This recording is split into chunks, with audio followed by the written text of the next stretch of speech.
Bismillahirrohmanirrohim. Assalamualaikum warahmatullahi wabarakatuh. Halo teman-teman, perkenalkan kami dari mahasiswa Politeknik Negeri Sambas, Prodi Akuntansi Keuangan Perusahaan, tepatnya dari kelompok CEO. Pada video kali ini, kami akan membahas mengenai contoh soal perhitungan PPh badan dan orang pribadi beserta norma perhitungan. Langsung saja memperkenalkan Irmatiani, Cynthia, Dea Wardana. Langsung saja ke contoh soal yang pertama untuk PPh badan. PT Canggih Komputer adalah perusahaan yang bergerak di bidang penjualan spare part komputer PT. Berikut ini adalah data keuangan pada kegiatan usaha tahun 2013.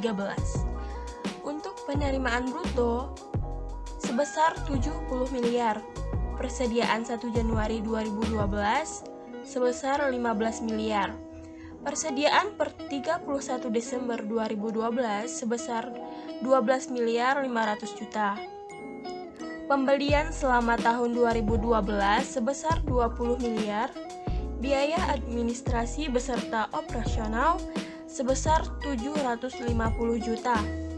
Di luar kegiatan usaha, PT Canggih Komputer memperoleh penghasilan dari penyewaan mesin milik perusahaan sebesar 50 juta. Hitunglah berapa besarnya pajak penghasilan terutang jika masih terdapat sisa kerugian di tahun 2009 senilai 200 juta.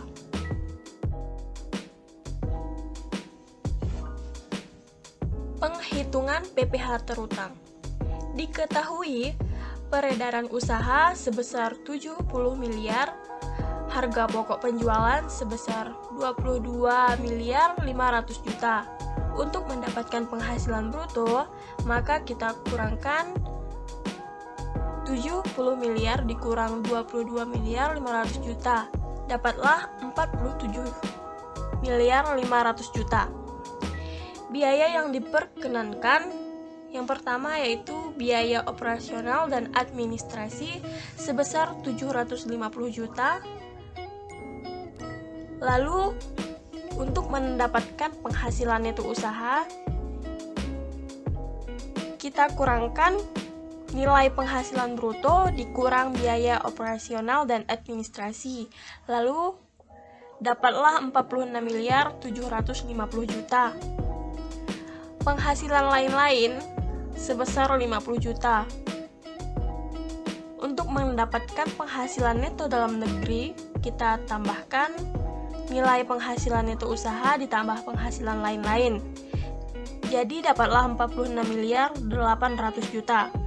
Untuk penghasilan neto luar negeri, 0. Lalu kita tambahkan, dapatlah penghasilan neto sebesar 46 miliar 800 juta. Kompensasi kerugian maksimal 5 tahun, yaitu sebesar 200 juta. Lalu kita kurangkan nilai penghasilan neto 46 miliar 800 juta dikurang kompensasi kerugian sebesar 200 juta. Lalu hasilnya 46 miliar 600 juta untuk PKP.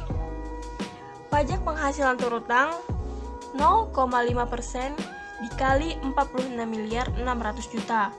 Dapatlah 233 juta.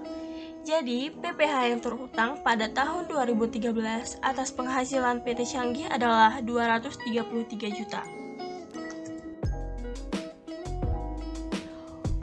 Untuk contoh soal yang kedua, PPh orang pribadi. Bento adalah seorang pegawai di PT ASEK, berstatus menikah dan belum memiliki anak. Dia memperoleh gaji sebulan 4 juta. Tunjangan transport 500.000 dan tunjangan makan 750.000. PT ASEK mengikuti program Jam Sostek di mana premi jaminan kecelakaan kerja dan premi jaminan kematian dibayar oleh pemberi kerja dengan jumlah masing-masing 0,5% dan 0,4% dari gaji dan juga setiap bulannya menanggung iuran pensiun untuk Bento sebesar 100.000 serta iuran jaminan hari tua sebesar 2% dari gajinya. Berapakah besarnya PPh pasal 21 yang terutang atas penghasilan Bento di tahun 2016 setiap tahunnya? Diketahui gaji sebulan 4 juta, tunjangan transport 500.000, tunjangan makan 750.000, premi jaminan kecelakaan kerja 20.000, premi jaminan kematian 16.000. Lalu kita tambahkan dapatlah penghasilan bruto sebesar 5.286.000. Untuk pengurangan, yang pertama yaitu iuran pensiun sebesar 100.000, iuran jaminan hari tua sebesar 80.000. Lalu kita kurangkan, dapatlah penghasilan neto per bulan sebesar 5.106.000. Penghasilan neto per tahun 12 dikali 5.106.000 dapatlah 61.272.000. Untuk PTKP kawin tidak ada tanggungan sebesar 58.500. Lalu kita kurangkan penghasilan neto per tahun dikurang PTKP. Dapatlah PKP sebesar 2.772.000. Untuk PPh terutang 5% dikali 2.772.000 dapatlah Rp138.600 per tahun, dan untuk per bulannya sebesar Rp11.550 per bulan. Jadi PPh terutang yang harus dibayar oleh Pak Bento atas penghasilannya tahun 2013 setiap bulannya adalah Rp11.550. Untuk contoh soal yang ketiga, PPh Badan. PT Wolansari merupakan perusahaan yang bergerak di bidang perabotan.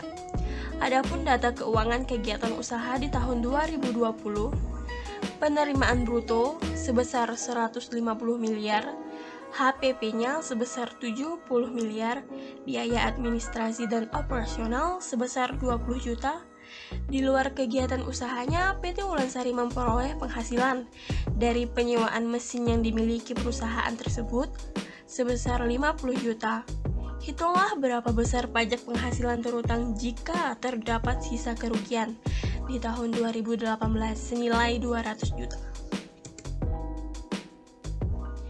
Diketahui, peredaran usaha sebesar 150 miliar, untuk harga pokok penjualannya sebesar 70 miliar. Untuk mendapatkan penghasilan bruto, maka kita kurangkan nilai peredaran usaha dan harga pokok penjualan, dapatlah 80 miliar. Biaya yang dikenakan, biaya administrasi dan operasional sebesar 20 juta. Kita kurangkan penghasilan bruto dan biaya administrasi dan operasional, maka dapatlah penghasilan neto sebesar 79.980 juta. Penghasilan lainnya sebesar 50 juta. Untuk mendapatkan penghasilan dalam negeri, maka kita tambahkan penghasilan neto ditambah penghasilan lainnya, dapatlah 80 miliar 50 juta. Penghasilan luar negeri 0, kita tambahkan dapatlah penghasilan neto sebesar 80 miliar 50 juta. Kompensasi kerugian maksimal 5 tahun sebesar 200 juta. Untuk mendapatkan PKP, maka kita kurangkan penghasilan neto dikurang kompensasi kerugian, maka dapatlah 79 miliar 830 juta. PPh terutang 22% dikali PKP yaitu 79 miliar 830 juta, dapatlah 17 miliar 562 juta 600.000. Jadi PPh terutang yang harus dibayar oleh PT Wolansari pada tahun 2020 adalah sebesar Rp17.562.600.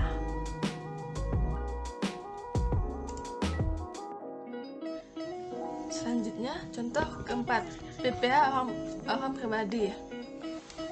Tuan Prabowo kawin tanggungan 2, bekerja di PT Tak Mau Rugi pada bulan April 2013. PT Tak Mau Rugi setiap bulannya membayar gaji untuk Tuan Prabowo sebesar 5 juta, tunjangan transport dan makan masing-masing 750.000 dan 1.750.000. Premi asuransi kecelakaan kerja dan premi asuransi kematian dibayar oleh pemberi kerja masing-masing 55.000 dan 35.000 setiap bulannya. Tuan Prabowo membayar THT sebesar 200.000, iuran pensiun sebesar 225.000. Berapakah besar PPh terhutang Tuan Prabowo setiap bulannya? Penjelasannya, gaji sebulan 5 juta, tunjangan transport 350.000, tunjangan makan 1.750.000, premi kecelakaan kerja 55.000, premi kematian 35.000, semua ditambahkan menjadi penghasilan bruto 7.190.000. Pengurangannya, iuran pensiun sebesar 225.000, iuran jaminan hari tua sebesar 200.000, dikurang dengan penghasilan bruto, dapatlah penghasilan neto per bulan sebesar 6.765.000. Penghasilan neto per tahun 9 bulan dikali 6.765.000 dapat 60.885.000.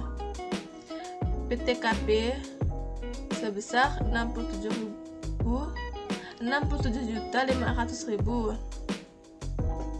Jadi PKP-nya 60.885.000 dikurang 67.500, jadi min 6.615.000. PPh terhutang 5% dikali min 6.615.000. Jadi Tuan Prabowo memiliki pajak kurang bayar senilai min 330.750 rupiah. Contoh kelima, PPh orang pribadi luar negeri. Tuan William kawin tidak ada tanggungan adalah warga negara Belanda yang mulai bekerja di Indonesia sejak 2 Juni 2015 pada PT Kincir Angin dengan mendapat gaji sebulan 4 juta, tunjangan jabatan 400.000 dan tunjangan keluarga sebesar 200.000. Perusahaan menanggung premi asuransi kecelakaan kerja dan premi kematian masing-masing sebesar 75.000 dan 50.000. Sementara itu, setiap bulannya Tuan William membayar iuran THT sebesar 5% dari gaji pokoknya dan iuran pensiun sebesar 100.000. Berapakah PPh pasal 21 yang terhutang atas penghasilan William tahun 2015?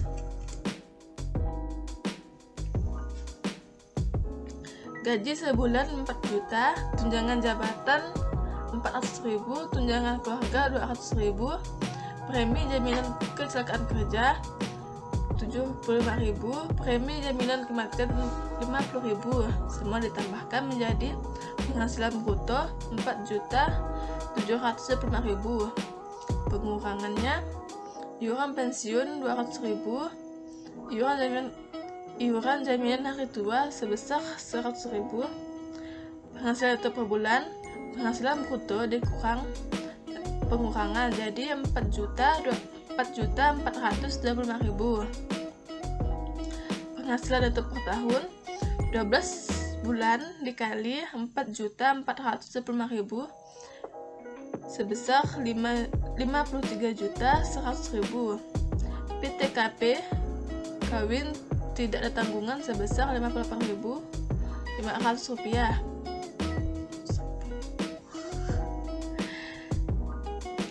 PKP-nya, PTKP penghasilan per tahun dikurang PTKP.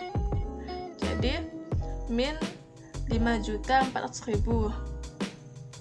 PPh terhutang 5% dikali min 5.400.000 sama dengan min 270.000 per tahun. Per bulannya sebesar min 270.000. Jadi Tuan William memiliki pajak kurang bayar senilai Rp22.500.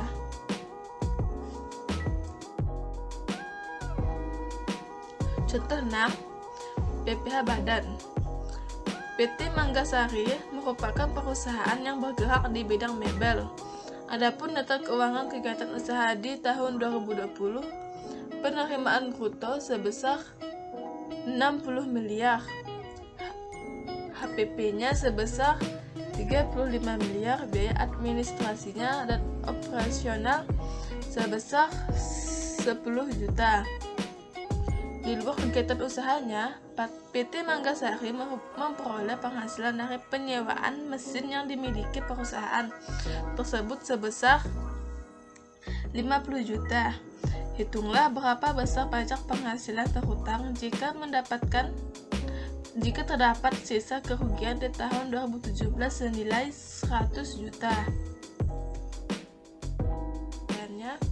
Peredaran bruto usaha sebesar 60 miliar. Harga pokok penjualannya 35 miliar. Penghasilan bruto peredaran usaha dikurang harga pokok penjualan menjadi 25 miliar. Biaya yang dikenakan biaya administrasi dan operasional sebesar 10 juta.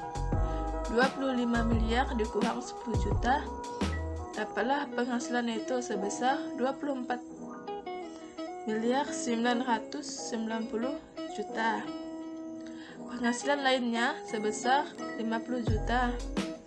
Penghasilan dalam negeri 20 penghasilan neto dan penghasilan lainnya ditambahkan, dapatlah penghasilan dalam negeri sebesar 25 miliar 40.000.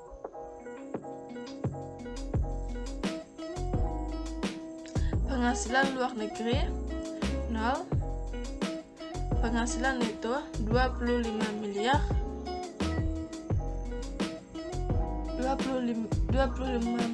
40.000. Kompensasi kerugian maksimal 5 tahun 100 juta.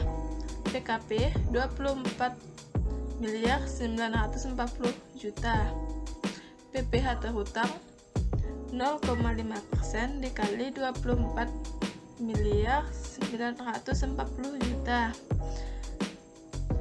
sama dengan 124.700.000. Jadi PPh terhutang yang harus dibayar PT Wulansari pada tahun 2020 adalah 124.700.000.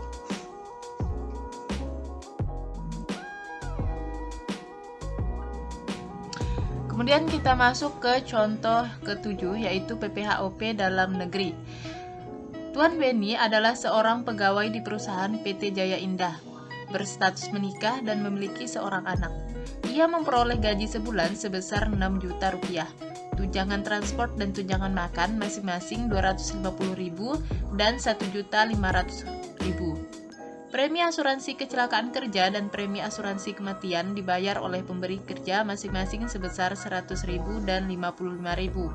Setiap bulan, Tuan Beni membayar iuran THT sebesar 200.000 dan iuran pensiun sebesar 250.000. Berapakah besarnya PPh pasal 21 yang terutang atas penghasilan Beni setiap bulannya pada tahun 2020? Penyelesaiannya adalah Gaji sebulan Tuan Beni adalah 6 juta. Kemudian dia memiliki tunjangan transport sebesar 250.000, tunjangan makan sebesar 150.000, premi jaminan kecelakaan kerja 100.000, kemudian premi jaminan kematian 55.000. Nah, untuk melihat untuk mendapatkan penghasilan bruto, maka semuanya ditambahkan menjadi 7.905.000. Kemudian untuk pengurangan adalah iuran pensiun sebesar 200.000 dan iuran jaminan hari tua sebesar 250.000. Nah, untuk mendapatkan penghasilan neto per bulan, maka penghasilan bruto dikurang dengan beberapa pengurangan dapatlah 7.455.000. Nah, itu didapat dari 7.905.000 dikurang 200.000 dan 250.000. Kemudian untuk penghasilan neto per tahun kita kalikan 12 bulan kita kali dengan 7.455.000, dapatlah 89.460.000. Kemudian PTKP-nya kawin garing 0, maka PTKP-nya adalah 63.000. Dapatlah PKP-nya yaitu penghasilan neto per tahun dikurang dengan PTKP, PKP-nya 26.460.000. Nah, untuk PPh terutangnya karena di bawah 50 juta maka tarifnya yaitu 5%. 5% kita kalikan dengan 26.460.000, dapatlah 1.325.000 untuk per tahun. Ya, dan per bulannya yaitu kita bagi 12 dapatnya 110.250 rupiah per bulan. Jadi, besar PPh terutang untuk Tuan Beni atas penghasilannya tahun 2020 setiap bulannya adalah senilai Rp110.250. Kita masuk ke contoh yang ke-8, yaitu PPh orang pribadi dalam negeri. Luar negeri. Tuan Johnson, K-0, kawin, kemudian tidak ada tanggungan, adalah warga negara Inggris yang mulai bekerja di Indonesia tanggal 2 Mei 2019 pada PT Samurai dan mendapat gaji sebulan sebesar 5 juta rupiah. Tunjangan transport Rp500.000 dan tunjangan makan Rp700.000.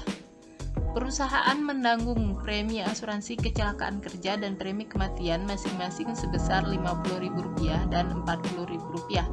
Sementara itu, setiap bulan Tuan William membayar iuran THT sebesar 3,5% dari gaji pokoknya dan iuran pensiun sebesar Rp100.000. Berapakah PPh pasal 21 yang terutang atas penghasilan Tuan Johnson di tahun 2014-19? Penyelesaiannya, gaji sebulannya adalah 5 juta rupiah. Kemudian tunjangan transportnya 500.000, tunjangan makannya 700.000, premi jaminan kecelakaan kerja 50.000 dan premi jaminan kematian 40.000. Nah, kemudian kita tambahkan semuanya, dapatlah penghasilan brutonya sebesar 6.290.000. Lalu pengurangannya ada iuran pensiun dan iuran jaminan hari tua. Iuran pensiunnya adalah 100.000 dan iuran jaminan hari tua adalah 175.000. Kemudian untuk mendapatkan penghasilan neto per bulan, maka kita kurangkan 6.290.000, kita kurang dengan 100.000 dan 175.000, dapatlah 6.015.000. Untuk penghasilan neto per tahun, maka kita kalikan 12 dikali 6.015.000, dapatlah 72.180.000. Kemudian PTKP-nya yaitu atau pajak atau penghasilan tidak kena pajaknya adalah statusnya adalah kawin garing 0, yaitu 54 juta. Kemudian PKP-nya adalah 18.180.000. Untuk PPh terutang karena di bawah 50 juta maka menggunakan tarif 5%. 5% dikali 18.180.000 dapat 990.000 per tahun. Untuk per bulannya kita bagi 12 maka dapatlah 75.750 rupiah. Jadi besar PPh terutang untuk Tuan Beni atas penghasilannya tahun 2020 setiap bulannya adalah senilai 75.750 rupiah.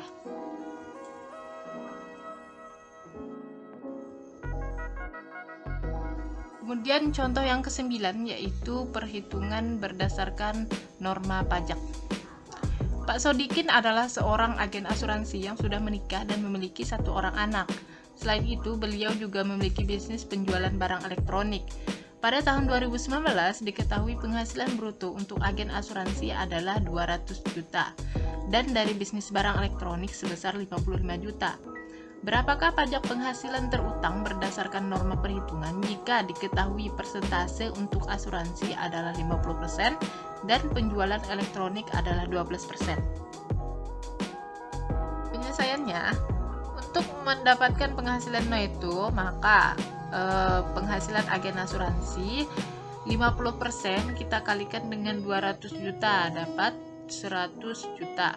Kemudian untuk bisnis elektronik adalah tarifnya 12%, kita kalikan dengan 55 juta dapat 6.600.000. Kemudian kita tambahkan dapatlah 106.600.000. Nah, itu merupakan penghasilan neto. Kemudian untuk PTKP-nya yaitu kawin dengan memiliki 1 tanggungan yaitu 63 juta. Kemudian kita kurangkan dapat PKP-nya adalah 43.600.000. Kemudian pajak penghasilan yang terutang karena di bawah 50 juta maka tarifnya adalah 5%. 5% kita kalikan dengan 43.600.000 dapat 2.180.000 per tahun. Kemudian untuk per bulan kita bagi 12 dapatlah 181.667 per bulan. Jadi, besar PPh terutang berdasarkan norma perhitungan untuk Pak Sodikin setiap bulannya adalah Rp181.667.